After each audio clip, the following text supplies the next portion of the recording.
माझ्या मिस्टरांनी त्यांच्या खुर्चीवर मला बसवलं. मला मान संबंधी ऑफिसमध्ये बॉस चेअर आणली आणि बॉस चेअरवर बसायचा अधिकार फक्त घरातल्या बॉसला असतो. आणि आमच्या घरातला बॉस म्हणजे ही मँगो आहे आणि मँगो यायला लागली. आता मँगोला घेऊन मी चाललो आहे क्लिनिकला आणि बॉस चेअरचं उद्घाटन करायला. झाली का तयार तू? चल. अशा पद्धतीनं आमचं काम आतापर्यंत कंप्लीट झालं आणि हे बॉस आलेले आहेत आता चेअरवर बसायसाठी. चला भाग्य हमारे. चल की.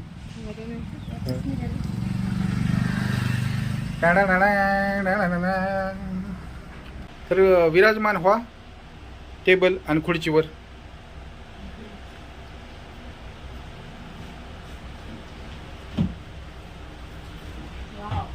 कसं वाटतंय? काय फील येतं?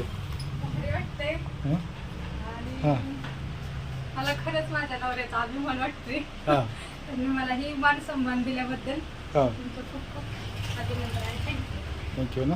मस्त वाटतंय ना हो, छान वाटतंय. ऑफिशियल. माझ्या नवऱ्याच्या कष्टाचं मेहनतीचं आहे त्याबद्दल हां मला खुशी होणारच की. हां. अभिप्राय काय आहे तुमचा ह्या गोष्टीवर? अभिप्राय काय आहे? छान वाटतंय. सुरुवात तर झाली आपली व्यवस्थित चांगली हां. जोरदार. एक नंबर. कष्टाची सुरुवात जोरदार झाली. आतल्या साईडला आमच्या सीएनचा टेबल तयार झाला. सीए तिथं कागदात सारखे कागदातच असतात. ही त्यांचा टेबल. रणजित काय वाटतंय मग? आणि काय विशेष असेल सीएन सुद्धा संकल्प केलाय की जोपर्यंत ह्या चेअरवर मी बायकोला बसवत नाही तोपर्यंत मी बसणार नाही. बरं म्हणजे नक्की तू तसं करा. आपण आधीपर्यंत आहे त्यांचा प्रतिसाद आहे म्हणून दोघींचा म्हणून आपण दोघे इथपर्यंत आहे. अगदी अगदी अगदी बरोबर आहे. अशा पद्धतीने रचना झाली मस्तपैकी. आता निम्म काम झालंय. उर्वरित काम आम्ही पुढच्या सत्रात दाखवणार आहे. आमच्या पाठीमागं सुद्धा बरंच काय काय आहे. तरी एक झलक दाखवतो फक्त. टुंग टुंग टुंग टुंग टुंग. ओके. आता ऍक्च्युली तिला मी म्हणतोय तू तिथं बस. तर तिची आता ती इच्छा अशी झाली की मी तिथं बसावं. आता अध्यक्षांनी खुर्चीवर बसावं आणि त्यांनी मला एवढा मान सन्मान दिल्याबद्दल त्यांचं मनापासून मी थँक्यू आभार मानते. आणि प्रत्येक पुरुषांनी आपल्या बायकांना असाच मान सन्मान दिल्यावर खूप छान वाटत असतं. की कुठल्याही प्रॉब्लेममध्ये कुठल्याही संकटात नवऱ्याला नेहमी साथ देत असतं. त्यामुळं मला खूप छान वाटलं.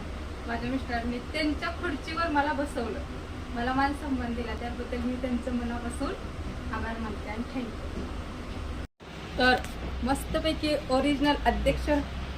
तर ह्याच्यावर बसून अनेक सामाजिक कार्य करायचं. सगळ्यात महत्त्वाचं म्हणजे बेवारसांचं देखभाल करायची, संगोपन करायचं. जेवढं काय चांगलं ह्या खुर्चीवर बसून करता येईल का नाही त्या खुर्चीवर बसून करायचं. कारण की मला माहित आहे ह्याची ताकद काय आहे. अध्यक्षस्थान म्हणजे काय साधी गोष्ट नाही. खूप मोठं पद आहे आणि त्या कामाच्या जबाबदाऱ्या तेवढ्याच मोठ्या आहेत. तर मी ठरवलंय की त्या जबाबदाऱ्या पार पाडायच्या आणि कामाला सुरुवात करायची. तर कामाला सुरुवात करायची केवळ ह्या जागेवर बसायसाठी आणि ह्या खुर्चीचा मानपान ठेवण्यासाठी आणि ही इज्जत राखण्यासाठी. आज हिने मला आग्रह केला. आता मी विराजमान होतो हे जो. हा बसा.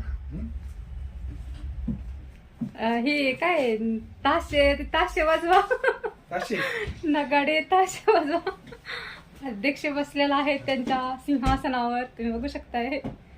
आणि मला खूप माझ्या मिस्टरांवर गर्व आहे, अभिमान आहे. त्यांनी खूप शून्यातून सगळं विश्व तयार केलेलं आहे, निर्माण केलेलं आहे.